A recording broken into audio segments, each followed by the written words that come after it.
Ladies and gentlemen, Batons and Baryarans, welcome one and all to iWizard. What do you get when you combine modern, hard science fiction with a 19th century love story? Well, we're about to find out. Let's take a look at Shards of Honor. From spaceman to caveman in 3 days, how we imagine our civilization is in ourselves when it is really in our things. At a distance in space, there's the illusion of a clean and glorious fight, almost abstract. It might be a simulation or a game. Reality doesn't break in until your ship is hit. I can't deny it exists, an infection of the imagination that spreads from man to man. It's worst when it goes from the top down. I hate most how it affects the younger officers when they encounter it in the men they should be molding themselves on. They haven't the weight of experience to fight it in their own minds, nor distinguish when a man is stealing the Emperor's authority to cloak his own appetites. Bad for discipline, bad for morale, and so they are corrupted almost before they know what is happening. In the physics of the heart, distance is relative. It's time that's absolute. Guess for Rutger, he was just a little villain, an old-fashioned craftsman. The really unforgivable acts are committed by calm men in beautiful green silk rooms who deal death wholesale by the shipload without lust or anger or desire or any redeeming emotion to excuse them but cold fear of some pretended future. But the crimes they hope to prevent in that future are imaginary. The ones they commit in the present, they are real. Was I wrong to give myself to this thing? If I had not gone, he would simply have had another. I've always tried to walk the path of honor, but what do you do when all choices are evil? Shameful action, shameful inaction, every path leading to a thicket of death. I've always thought tests are a gift, and great tests are a great gift. To fail the test is a misfortune, but to refuse the test is to refuse the gift, and something worse, more irrevocable than misfortune.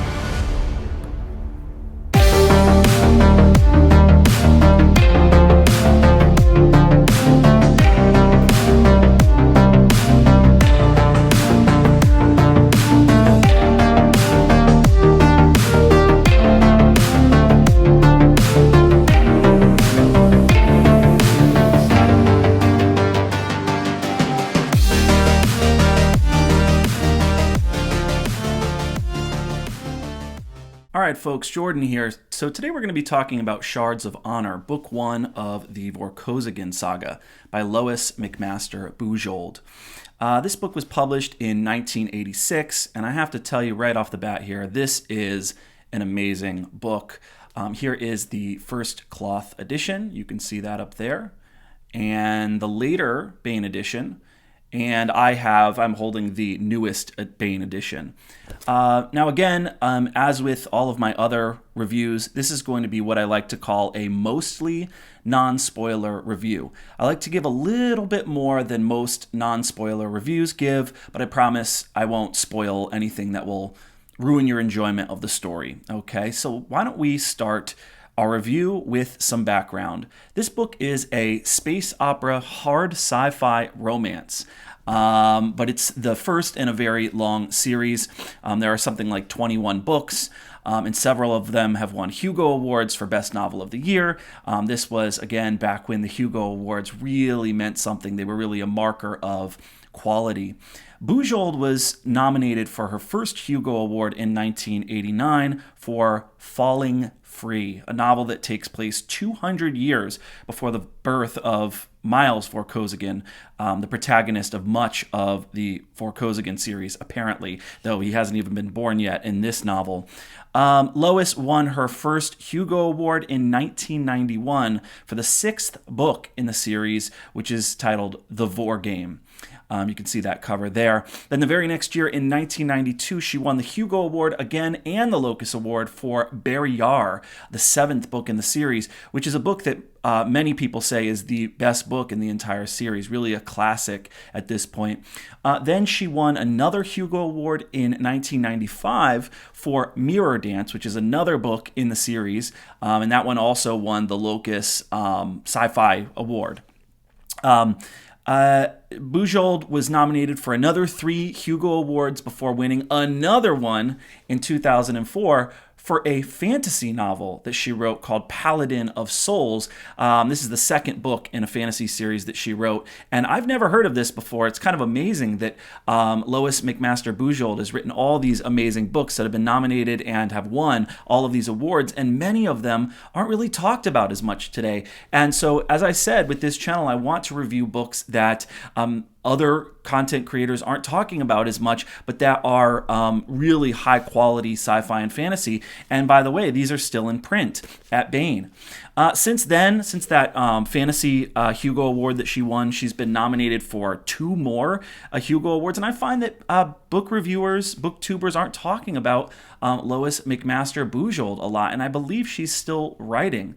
I think she's like 70 years old or something. So she's got years left in her career. And I feel like people aren't talking about her enough because this book was amazing. But let's back up and start with a basic summary. The protagonist of our story, Cordelia Naismith, captain of a Baton astronomical survey ship, is out doing field work when the novel begins, and she's exploring a newly discovered planet that they got to via this wormhole system when she notices that her base camp is on fire and smoke is rising from it in the distance. When she gets there with her partner, she realizes her base camp has been attacked by Baryaran Imperial soldiers. The Baryarans want this planet basically because the system provides a way to reach another rich system with many wormhole access points, and it would mean control over a lot of interstellar trade. So that's kind of the central conflict here. She calls her ship, she sees that her camp is in trouble, and so she calls her ship on the ship that she came on using a comms device that she finds, and basically tells her people, get out of here, get out while you can, take off in the ship, don't worry about me, feel free to leave me behind, I want you guys to get out safe. Then she gets mixed up in the chaos and eventually gets knocked out. When she wakes up, the soldiers are pretty much all gone and she's left behind with one of the Baryarans. She learns that the guy she's left behind with is Errol Vorkosigan, the captain and commander of the Baryaran Imperial warship. As it turns out, some of his men who decided to stage a mutiny shot him in the back with a stunner and tried to blame it on the Batons. So Cordelia is stuck with this guy who's just been overthrown by his own side, and she still considers him to be the enemy. So they're left behind in the stench and smoldering rubble, and he allows her to bury one of her men, takes her as his prisoner, and they head for a hidden supply cache with comms equipment, weapons, food, medical supplies. Vorkosigan wants to go there so that he can take back his command and kill the men who staged this coup. He assumes they're all going there, and he's going to sneak in and try to take over. So Cordelia agrees to cooperate and go there with him because her botanist, who is injured, needs medical care. So on the way, when she is on the way to this cache, Cordelia learns about the guy she's with. She learns about Errol Vorkosigan, who is actually has a very, he's famous at this point. He has a reputation. He is known as the Butcher of Komar. And she gets to know him a little bit and finds that his reputation is kind of blown up.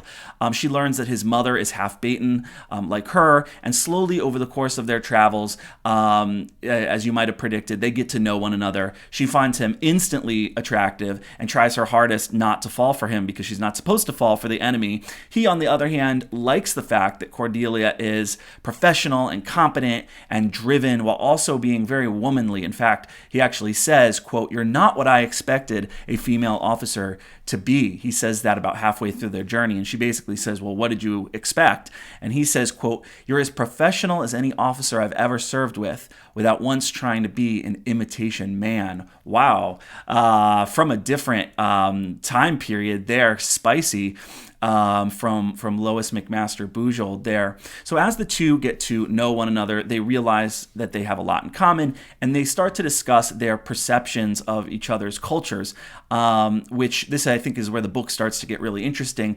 Errol admits to being kind of jealous of her culture, the freedom, the liberality, the secular humanist values, but she tells him it's not all it's cracked up to be. It kind of reminds me, the Baton colony culture reminds me a little bit of Brave New World.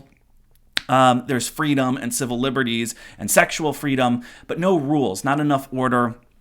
ineffective mediating institutions. They've essentially knocked down Chesterton's fence and have no idea how to put it back up. She tells him that she's kind of opening up to him as she gets to know him over the days that follow a little bit better. She tells him that with the men on Baden Colony that she's tried to be with, you can't use, quote, words like love or trust or honor without eliciting clever mockery. Pornography was permitted, poetry never. And this is still a quote. Your old Baryarans may have been onto something after all, she tells him. The inept need rules for their own protection. For Errol's part, he then reminds her that his culture isn't perfect either, and she might not like aspects of his culture either. And they basically realize that they've both been slightly jealous of each other's cultures in a weird way, even though that jealousy might be misplaced because there are flaws in both of their cultures. So over the course of the rest of the book, Cordelia travels with Errol first to the cache, where Vorkosigan sneaks in, rallies the men that are loyal to him, and takes back his command with the help of Cordelia. Then basically they take Cordelia as a nominal prisoner on their ship, and the plan is they're going to head back to their homeland, Barrayar. So once they're on the ship, the General Vorkraft, and everyone is healed, Vorkosigan and Cordelia kind of fall in love.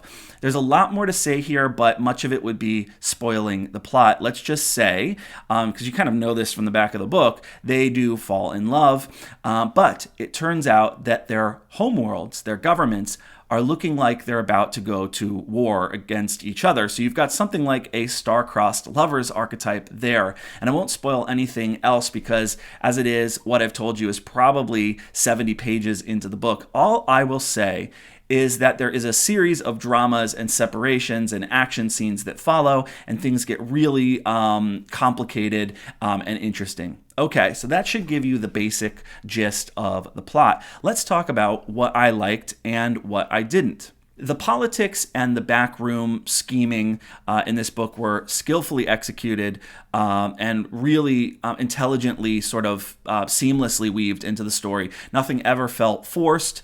The politics were interesting and realistic without ever feeling like they were allegories of anything in particular in our world.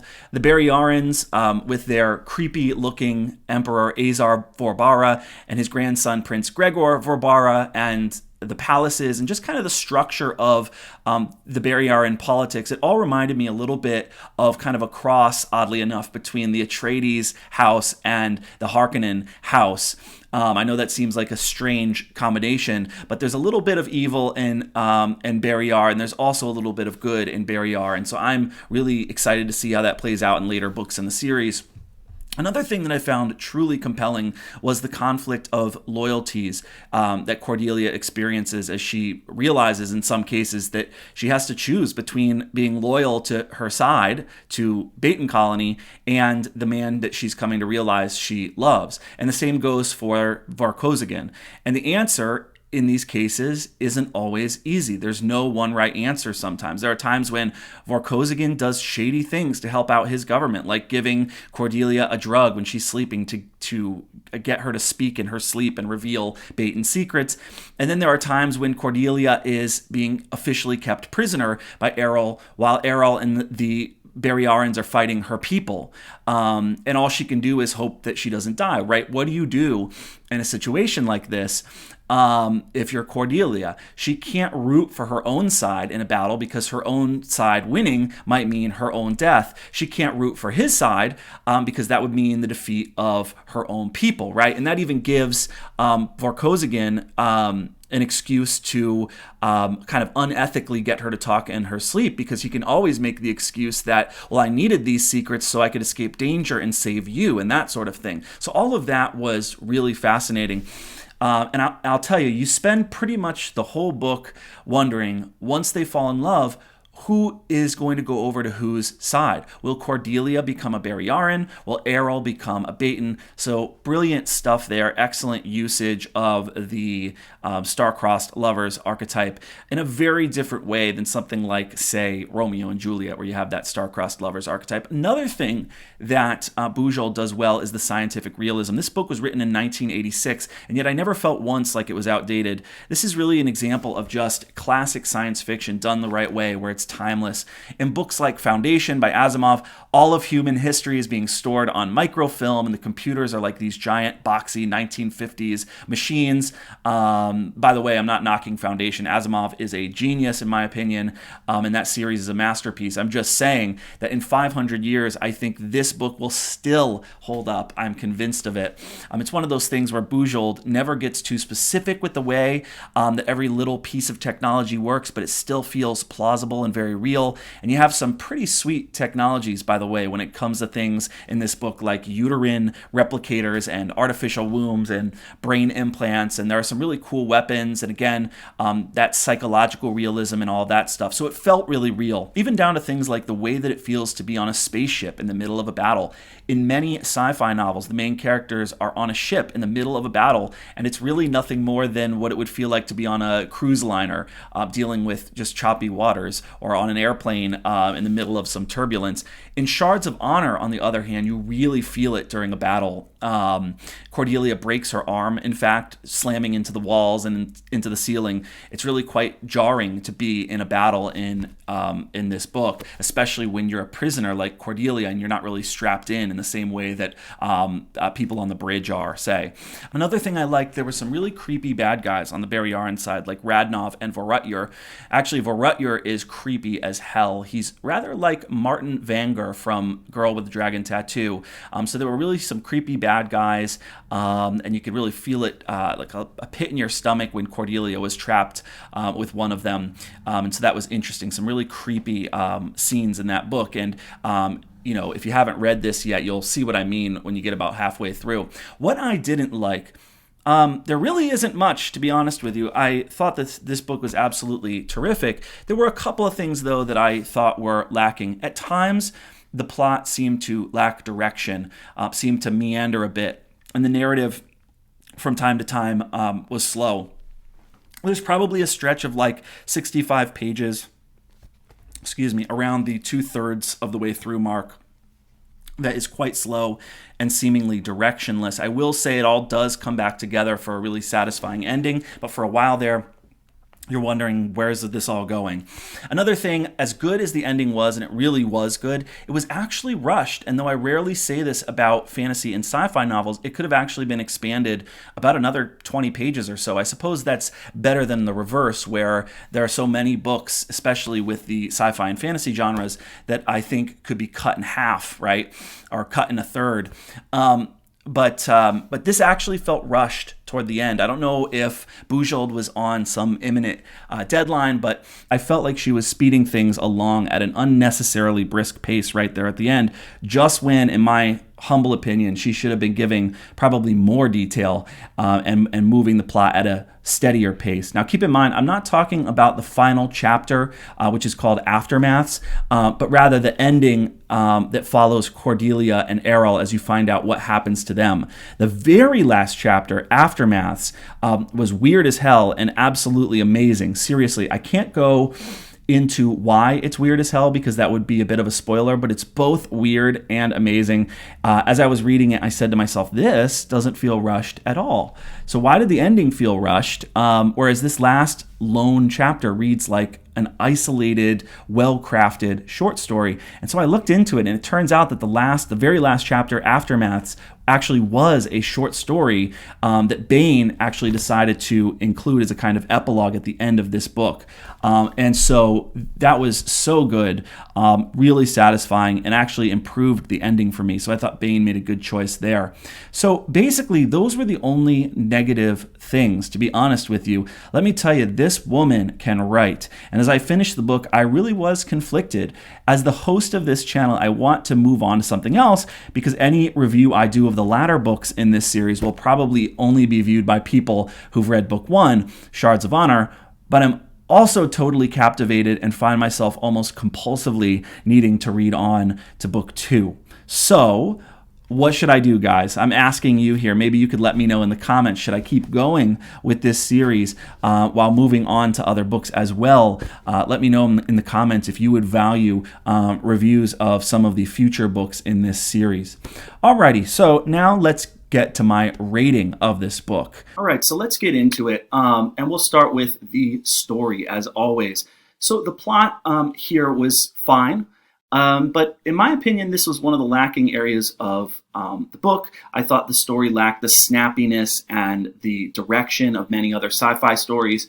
The plot itself, despite the book's other ample virtues, was very average. At times it meanders, at times I was wondering where it was going, but eventually by the end you realize that this book is mostly set up for the rest of the series. And as far as setups go, it is a very good setup. Now, I've read that much of the rest of this series follows a different main character, Miles Vorkosigan. So if that's true, then I'm imagining that Miles will be the son of Cordelia and Errol Vorkosigan, but I have no idea. If that's the case, then this book delivers a very satisfying setup, and I'm eager to read on. I guess I will have to read book 2 to find out. Let's move on to the characters. The characters, there were no wooden characters in this book. The characterization was very good. Every character felt real. Cordelia is smart, thoughtful, introspective, passionate, and very likable. I enjoyed being inside her head, especially when she's trying to figure out Errol, when she's overcoming some really scary and daunting prospects in her life. The romance here was done well. This is not like one of those romance novels where you have like Fabio on the cover riding a unicorn. It was never cheesy. I didn't feel like it was ever overwrought. You can really feel the chemistry at play between the two of them, Errol and Cordelia. And since it's from Cordelia's perspective, Errol is always this kind of mystery, and I like that as well because you get her thoughts of what he's thinking in all of this. And so it's the best of kind of what romance can actually do. The bad guys, too, speaking of characters, were real bastards, really kind of creepy and scary. And so I thought she did a good job with them as well. I even found myself liking the new characters at the end, Falco and Tersa, as they were bringing in corpses and IDing them and stuff like that. Honestly, I thought Tersa was one of the most interesting characters in the entire book, and you only get about 5 pages of her. So I'm starting to wonder if she is going to appear in any of the later books. I hope so, honestly. The prose was top-notch. Literary quality prose, unlike the last 2 books that I rated, where the story was a lot better. And the prose was lacking. The prose here sparkled. There were moments when I had to stop and underline passages just because they were so beautiful, and there was the kind of psychological penetration there, really deep and thoughtful, and a real cognitive power, as Harold Bloom would put it, behind that prose. A real command over the craft, a real command over literary elements there. All right, originality. Okay, I gave it an 8.5 there. There was a lot of originality here. The mix of hard sci-fi, realism, romance, I thought that was highly original, and I had not yet seen another author really do a good job with the romance and the hard sci-fi aspect of it. And so I was really impressed by that, by the way the story was told. It really departed from a lot of the other sci-fi that I've read in the past. The story was told not as some hero's journey, not as a coming-of-age story, not as an all-out war, not as regime change necessarily, not as First Contact, not as pure space opera. Anyways, it's definitely non-traditional in many ways for sci-fi, but somehow the story I felt like never ceased to grip me. Okay, so the world building. In the world building arena, I want to say Bujold introduces us to some really freaking cool alien creatures. You've got hairy, hissing spider bird things, hexapedal, grazing amphibian-like beasts that have this natural camouflage. They look like rocks from a distance, and so they really scare you when you come near them.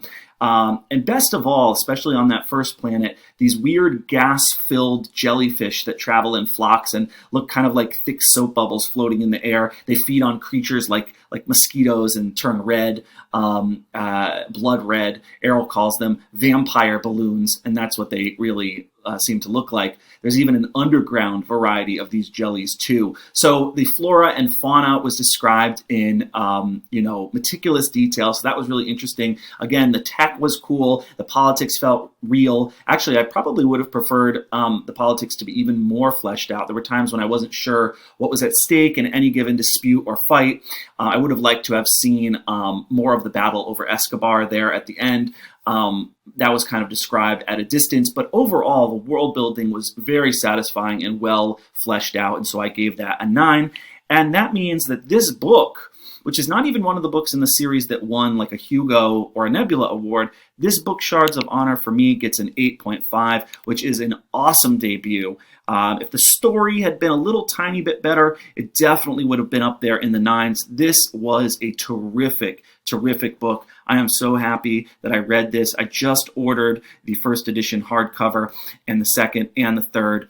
Or was it the second edition? I believe it was the second edition. Anyhow, I ordered the hardcovers, and I am excited to keep going with this series and share my enthusiasm with you. So, as always, thank you for tuning in. Thank you for listening. We're going to skip the difficulty level today just because I'm running out of time. Anyhow, thank you for listening. Please catch up with me on Facebook, Goodreads, Patreon. Help me improve this show and help me build a community here with iWizard. And so I will see you next time. Happy reading.